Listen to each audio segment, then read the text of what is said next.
암석, 토양 등에 포함되어 있는 우라늄과 토륨이 붕괴를 하면서 라듐이 만들어지고, 이 라듐이 다시 라돈이란 방사능 물질을 만든다.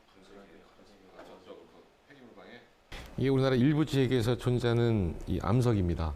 근데 저희가 조사를 해봤더니 예전에 이것을 채취한 지역에 있었던 초등학교 실내 라돈을 저희가 측정을 했었는데, 그때는 우리가 기준치 한 100배까지도 실내에서 존재를 했습니다. 라돈은 무색, 무미, 무취의 기체로 그 존재를 직접 느끼기는 힘들다고 하는데, 라돈을 확인할 수 있는 방법은 없을까? 이거는 이제 우리나라 자연에 있는 그 흙 가지고서 우리가 좀 이렇게 잘 나름대로 성형을 한 건데요. 우리 특정 지역에 있는 토양에서 나오는 그냥 흙입니다. 이 안에 우라늄 함량이 다른 것보다 높아가지고 저희가 이 라돈을 농도를 높이거나 또는 알파 입자 클라우드 챔버 실험을 할 때 사용하는 그 토양입니다. 토양 덩어리, 흙 덩어리.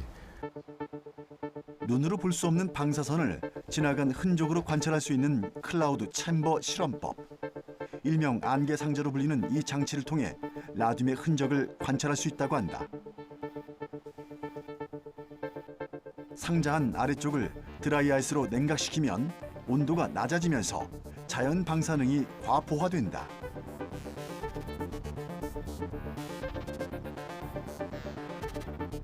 이때 일명 안개 구름이 생기게 되는데, 미세한 자국을 남기며 지나가는 흔적을 확인할 수 있다.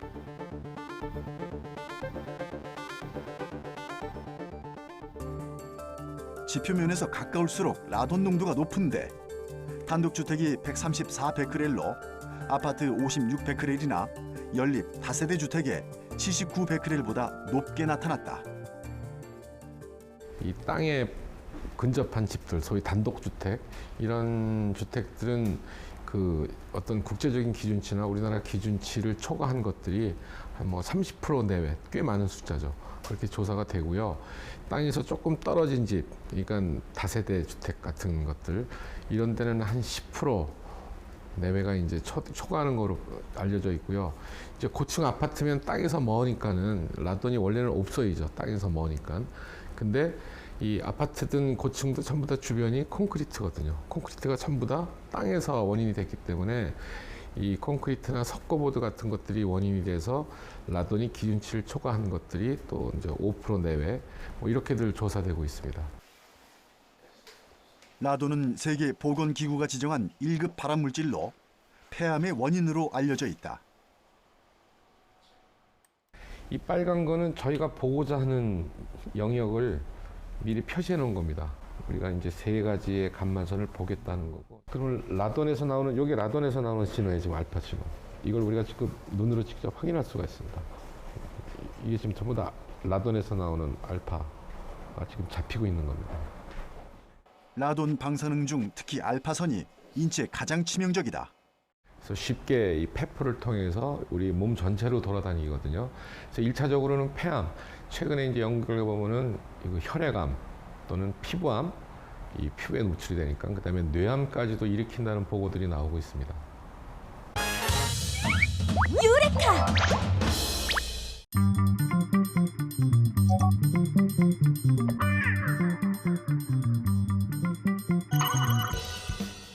다른 연료 없이 물로만 작동한다는 보트.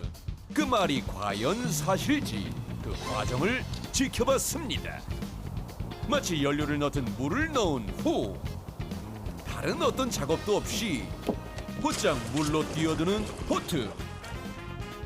과연 작동에 성공할지 지켜보던 그때, 호호! 돌아가기 시작하는 모터. 그렇게 한참을 바다 위를 돌아다니는데, 이렇게 생소한 병이면 약 1시간을 구동할 수 있다는 보트. 정말 놀랄 수밖에 없는 광경이다. 물로만 움직이는 보트, 과연 어떻게 실현 가능했던 걸까요? 이게 물만 넣었는데도 진짜 배가 움직이네요. 네, 보셨잖아요. 이 보트는요, 보통 보트가 아니고요, 물로 가는 수소 연료전지 보트입니다. 수소 연료전지란 최근 떠오르는 신재생 대체 에너지 중 가장 각광을 받는 친환경 에너지인데 우리 일상 속 버스나 자동차 기술에 이미 쓰이고 있는 과학이라고 합니다. 하지만 이 보트는 우리가 알고 있던 수소 연료전지와는 조금 다른 점이 있다고. 아까 전에 여기 물을 부어 넣으셨잖아요. 이 시스템은 수전의 시스템으로서 물을 부어 넣고 물을 전기 화학 분해해서 수소를 생산하는 장치고요. 이 생산된 수소는 이 관을 통해서 여기 보이시는 수소 탱크에 저장이 됩니다. 저장된 탱크는 다시 여기 보이시는 연료전지에 들어가서 전기를 생산하고요. 이 생산된 전기로 저희가 모터를 구동할 수도 있고 남은 전기는 여기 보이시는 배터리에 충전이 됩니다. 그럼 지금 보여주신 이 시스템이 일반적으로 개발되었던 수소 연료 전지랑은 다른 점이 있나요?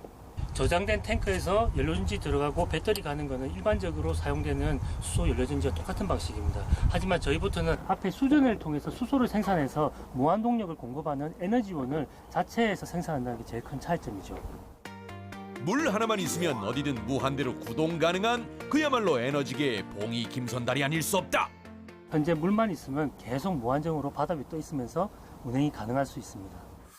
세계 최초로 수전의 시스템을 이용해 동력을 얻는 기술을 개발했다는 권순철 교수. 그 원리를 과학적으로 설명해 주겠다는데요. 보시는 그림을 통해서 저희는 수전의 시스템과 연료전지가 뭐가 다른지 알려드리겠습니다. 수전의 시스템은요, 물에다가 양쪽에다가 전기를 가합니다. 그러면 한쪽 음극에서는 수소, 그리고 양극에서는 산소가 나옵니다. 이렇게 나오면서 저희는 이 나온 수소만 포집을 하고요.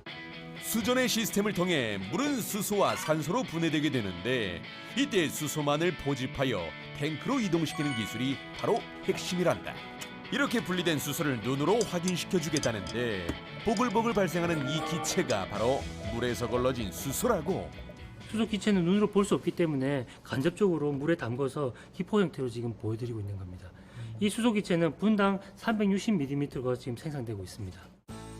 이렇게 발생된 기체는 수소 탱크로 이동하게 되고 탱크를 지나 다시 연료전지 시스템으로 들어가게 된다는데 연료전지로 들어간 수소는 또다시 분해되어 수소 이온으로 바뀌게 되고 이것이 바로 우리가 아는 전기가 된다고. 이렇게 전기 생산 후 남은 잔여물은 산소와 다시 만나 물로 배출된답니다. 이렇게 생산된 전기는 곧바로 모터를 작동하는 에너지원으로 쓰일 수도 있고 배터리에 저장한 후 필요할 때마다 사용할 수도 있다는데요. 연료전지에서 생산된 전기는 결국 72% 보이시는 이 표지판과 같이 배터리에 저장이 됩니다. 사용하지 않는 에너지는 저장이 되고 이 저장된 에너지는 여기 보시는 220V와 그리고 충전된 USB를 통해서 저희가 원하는 대로 사용할 수 있게 해줍니다. 유레카!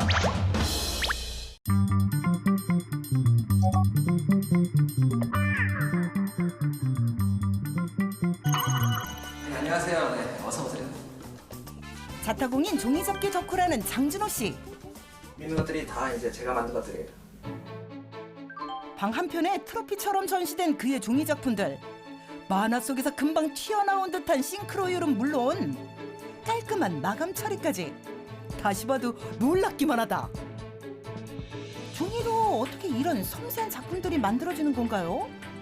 종이를 이제 자르고 붙이고 그리고 또 조립도 해서 그것들이 이제 모이면은 하나의 로봇이 되는 거예요. 작업실에 있는 작품뿐 아니라 현재 전시 중인 고난이도 작품까지. 정교함이 묻어나지만 의외로 원리는 간단하다는데. 이게 블럭이라는 건데 이것만 있으면은 만들고 싶은 거 만들 수 있어요. 학창시절 누구나 한 번쯤 접어봤을 종이학을 닮은 이 블럭이 모든 작품의 기본이란다. 기본 블럭도 직접 개발했다는 정준호 작가. 블럭 잡는 법을 보여주겠다며 시연에 나섰는데 손은 눈보다 빠르다. 엄청난 내공이 느껴지는 손놀림. 눈 깜짝할 새 블럭 하나가 뚝딱 완성됐다. 블럭들이 서로 이제 조립이 되는데 조립법을 간단히 제가 보여드리자면은 블럭 2개를 서로 끼운 상태에서 가운데 기둥을 자른 후 접어주면 풀없이도 쉽게 떨어지지 않는 견고한 연결 블럭이 완성된다. 그거를 응용해가지고 로봇을 만들 수 있어요. 이렇게 완성된 연결블록 여러 개를 모아 준비된 패턴으로 조립한다는데 오직 종이에만 고정된 그의 시선. 설명서는 필요 없다. 모터라도 달린 듯 막힘없이 조립해나가는 손길이 예사롭지 않다. 머리 위에 뿔까지 얹어주면 완성! 자, 이렇게 해서 드래곤 완성했습니다. 이제 멋있죠? 직접 개발한 블록 조립법만 20개가 넘는다는 장준호 작가. 모든 작품의 구상은 오롯이 그의 머릿속에서 나온단다. 유레카!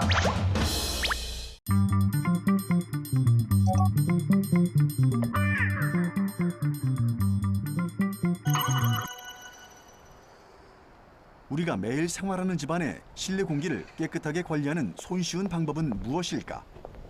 실내 환경 전문가와 함께 점검해보자.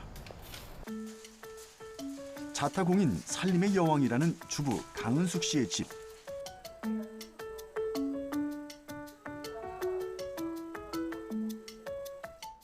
한눈에 봐도 깔끔한 집. 평소에도 청소를 자주 하고 집안 곳곳의 환경을 깨끗하게 관리하고 있다고 한다. 하지만 먼지를 완벽히 차단하기란 쉽지 않은 것이 사실. 보통 먼지가 이런 창틀 같은 데 많잖아요. 네, 이런 데도 창틀이든지 아니면 이렇게 구석구석 이렇게 모서리 같은데 먼지가 좀 많이 쌓이죠. 네. 바깥보다 안전할 것이라 생각했던 실내에도 미세먼지의 공포가 존재한다. 그런데 구석구석 이제 먼지가 좀 있긴 한데. 그럼 제일 걱정되는 게 어떤 거예요? 이제 호흡기 쪽이죠. 비염이나 호흡기 쪽에 이게 들어가서 마스크를 써도 그게 너무 미세하기 때문에 다 통과하고 들어간다고 그러더라고요. 기관지나 폐 쪽에 아무래도 걱정이 많이 되죠. 수면 시간까지 포함해 가장 오래 머무는 공간인 방. 책이나 작은 소품들에도 먼지가 쌓일 수 있어 주의가 필요하다.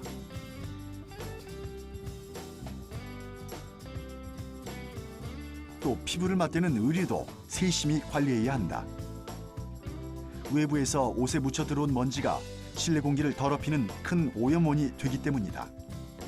옷도 밖에서 입고 들어온 옷들을 털지를 않아가지고 먼지들이 이렇게 쌓여 있는데 눈에 보이지는 않아요. 그런데 이제 얘네가 방에 들어와서 이렇게 가만 놔두면 이렇게 자연스럽게 흘러내리면서 방바닥 같은 데도 먼지가 떨어져 있게 되고요. 뭐 물티슈라든지 해서 이렇게 닦아보면 정말 까맣게 묻어나올 정도로 그렇게 먼지들이 많이 있거든요. 그래서 얘를 밖에서 현관 밖에서 조금 들어오시기 전에 좀 번거롭더라도 벗어서 밖에서 좀 털고 들어오시면 그나마도 조금 아주 제거되지는 않겠지만 그 미세먼지가 그렇죠. 조금은 좀 집 안으로 덜 들어오겠죠, 먼지가. 네.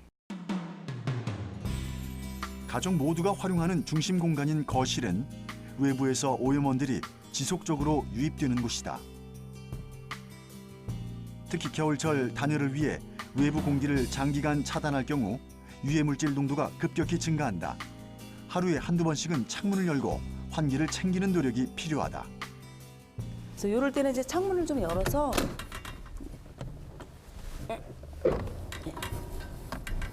환기를 시켜주시는 게 좋아요. 실내외 온도차가 큰 추운 날씨에는 오히려 공기 순환이 잘 되기 때문에 짧은 시간에도 높은 환기 효과를 거둘 수 있다.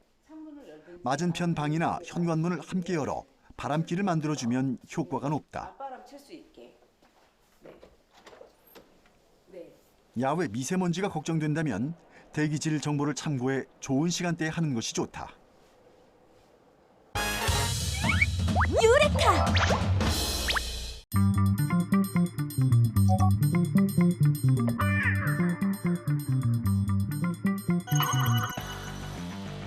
심적 스트레스를 덜어주는 듯하지만 담뱃갑에 적힌 각종 글귀와 사진이 알려주듯 인체에 유해한 영향을 끼치는 담배. 사람들은 담배란 분명 끊어야 할 대상이라는 걸 인지하고 또 실천하지만 담배에 대한 갈망을 참지 못하고 다시 흡연의 길로 접어듭니다. 니코틴 중독에 의한 것이죠.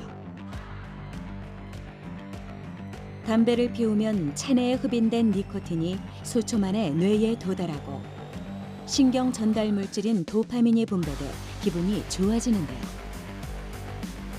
약 2시간이 지나 니코틴 농도가 떨어지면 뇌에서 니코틴에 대한 갈망이 일어나며 담배를 피우고 다시 니코틴에 중독되는 겁니다. 중독을 일으킨다. 우리가 보통 이제 중독이라고 많이 표현을 하는데 엄밀히 말하면 중독이라기보다는 의존입니다. 의존이라는 것이 그만큼 그 물질에 의존되게 돼서 그것에 의존하지 않을 때는 상당히 힘든 상태를 만든다는 거기 때문에 일단 의존의 상태가 생기면은 그것을 끊기가 상당히 힘들어지는 거죠. 그래서 대부분의 사람들은 그런 금단 증상을 참아내지를 못하기 때문에 다시 이제 그 물질에 의존을 하는 거고, 알코올이나 이제 담배도 그런 금단 증상을 잘 이겨내지 못하는 것이 가장 손쉽게 기분을 업시키는 가장 좋은 방법을 구태여 포기하고 싶지 않아 하는 것이 술, 담배를 끊기가 힘든 이유가 되겠죠. 심리적으로 특정 물질에 의존하려 하고 그 공급이 중단되면 금단 현상을 동반하는 중독. 흔히 중독이라 하면 알코올 중독을 떠올릴 만큼 중독의 범위 안에서 담배는 그 심각성이 크게 대두되지 않았는데요. 최근 들어 흡연으로 인한 불쾌감, 간접 흡연 등의 문제가 발생하며 흡연이 사회적 문제로 확산되고 있습니다. 이에 많은 흡연자들이 니코틴 패치 붙이기, 담배를 생각하게 하는 술자리 피하기, 물 많이 마시기, 군것질 대신 과일 먹기 등 여러 가지 방법으로 금연에 도전하는데요. 그럼에도 금연에 실패했다면 전문가의 도움을 받는 것이 좋습니다. 유레카!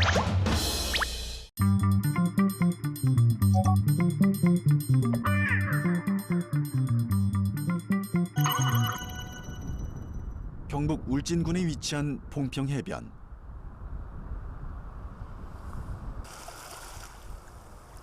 봉평해수욕장의 길이 2km의 백사장은 해안 침식으로 모래 유실이 심각한 상황이다.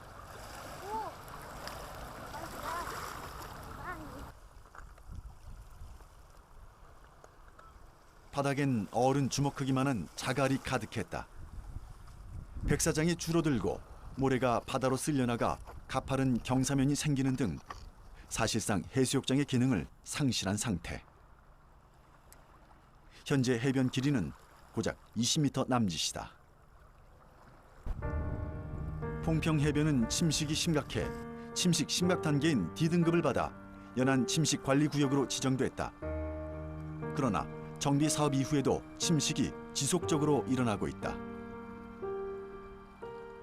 이대로 가다간 다시는 이곳에서 금빛 모래를 볼 수 없다는 불안감.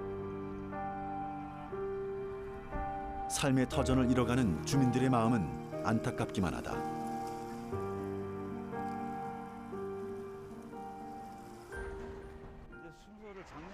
복원사업 이후에도 봉평해변의 침식이 심각해지는 이유는 무엇일까? 전문가와 함께 자세히 알아봤다.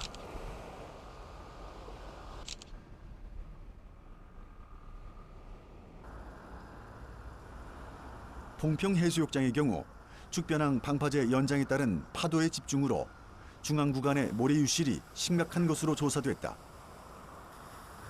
강원도에서 아름답기로 손꼽히는 죽변항. 그런데 문제는 이 죽변항이 해변에 영향을 미쳐 해안 침식을 불러왔다는 지적이다.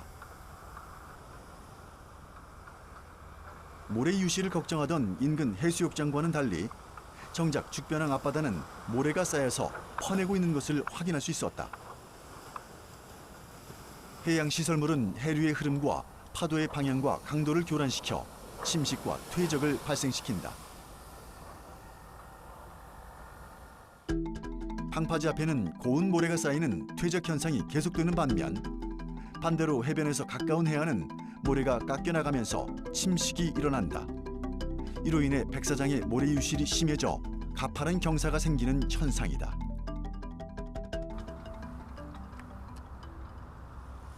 해수욕장의 모래 유실은 모래의 흐름을 교란시키는 항만 시설과 방파제, 해안 도로의 옹벽 등 인공 구조물의 설치 때문이라는 게 전문가들의 공통된 의견이다.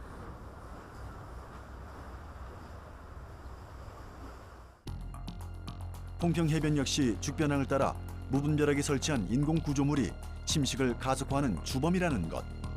개발 행위에 따른 인간의 간섭이 결국 해안 침식을 불러왔다. 유레카!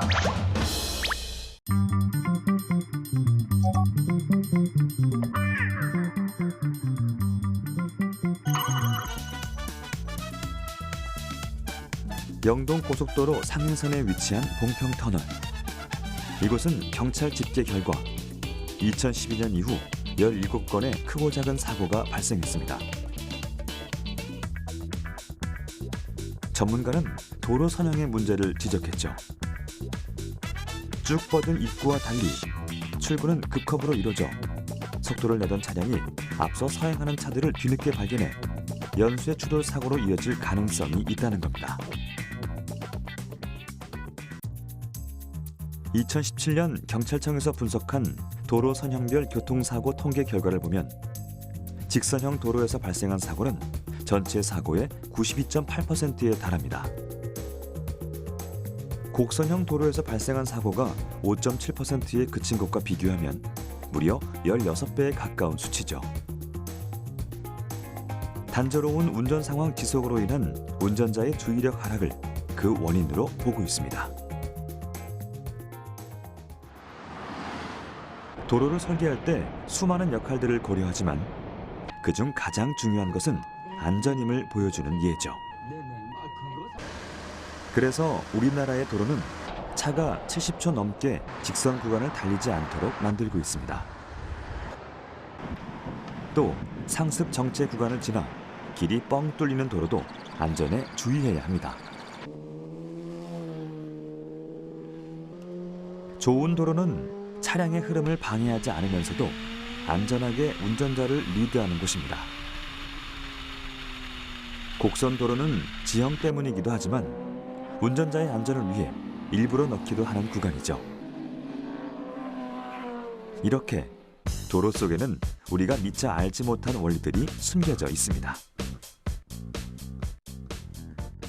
그래서 곡선이라는 거는 그 도로 설계에서 참 중요한 부분이고요. 그리고 그 시가지 도로를 설계할 때는 직선 도로 위주로 설계를 합니다. 그 이유는 그 방향성을 좋게 하고 그다음에 그 신호 연동 등에 유리하기 때문에 직선 도로 위주로 설계를 합니다. 그 시가지 도로에서는 그 직선이 길어도 부주의 운전이나 아니면은 운전자의 졸음 운전이나 이런 걱정은 안 해도 되기 때문에 직선 도로를 설계해도 아무 문제가 없고 지방부 도로나 아니면 고속도로나 아니면 속도가 높은 도로에서는 곡선 도로 위주로 설계해야지만 안전하다는 그러한 그 결과들이 있습니다. 예. 유레카!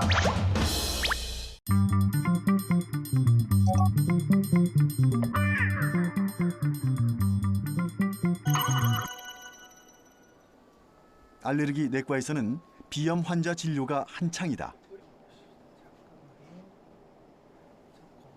알레르기성 비염은 남녀노소 흔하게 걸리는 만성 질환이긴 하지만 최근 들어 더 증가하고 있다고 한다.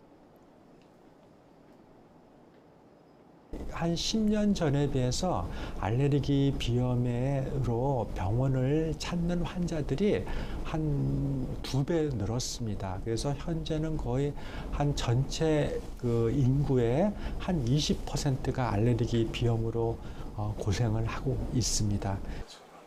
코막힘과 재채기, 콧물 가려움 등은 비염의 대표적인 증상이다. 특히 오랫동안 감기를 달고 살거나 코맹맹이 소리가 심하다면 만성 비염일 가능성이 높다. 생활을 하다 보니까 자연스럽게 불편한 점이 느껴져서 병원을 찾게 되었고 또 집안 환경이나 뭐 이런 그 날씨 이런 것들의 영향을 많이 받아서 그런 증세가 좀 생긴 것 같습니다. 오른손으로 왼쪽으로. 실내 생활이 많은 겨울철, 비염 증상이 더 심해질 수 있다는데 비염과 실내 환경은 어떤 관련이 있는 걸까? 좋거나 안 좋거나 그냥 쭉 하는 게 제일 중요해요. 그 실내 공기 오염이라든지 대기 오염, 미세먼지들이 주로 문제를 일으키는 게 코하고 기관지를 문제를 일으킵니다. 그래서 코에 문제를 일으키면은 알레르기 비염, 그다음에 기관지에 문제를 일으킨 경우에는 천식과 만성 폐쇄성 폐질환 환자분들이 고생을 많이 하십니다. 천식과 만성 폐쇄성 폐질환 환자분들이 한 나이 먹으신 분들이 특히 많거든요. 그렇게 해서 한 나이 먹으신 분들의 한 7, 8%가 천식 또는 만성 폐쇄성 폐질환으로 이제 고생하고 있는데, 실내 오염 물질이 기관지나 폐에 전달될 확률이 높아 알레르기나 호흡기 질환 증상을 악화시킬 수 있다. 특히 알레르기 비염을 가진 사람은 진먼지 진드기와 곰팡이 등을 각별히 주의해야 한다. 실내 환경에서 이제 비염을 일으키는 물질들이 여러 개 있습니다. 특히 중요한 게 세 가지인데, 첫 번째는 진먼지 진드기, 두 번째는 반려동물, 강아지, 고양이. 요즘 들어서 최근 들어서 강아지, 고양이를 입양하시는 가정이 굉장히 많거든요. 이것 때문에 알레르기 비염이 많이 늘었고요. 또 이 이제 집에 누수가 되는 경우에는 실내 곰팡이, 집안에 파란 검은 곰팡이가 쓸어 있는 경우, 이런 곰팡이들이 알레르기 비염을 유발을 할 수가 있습니다.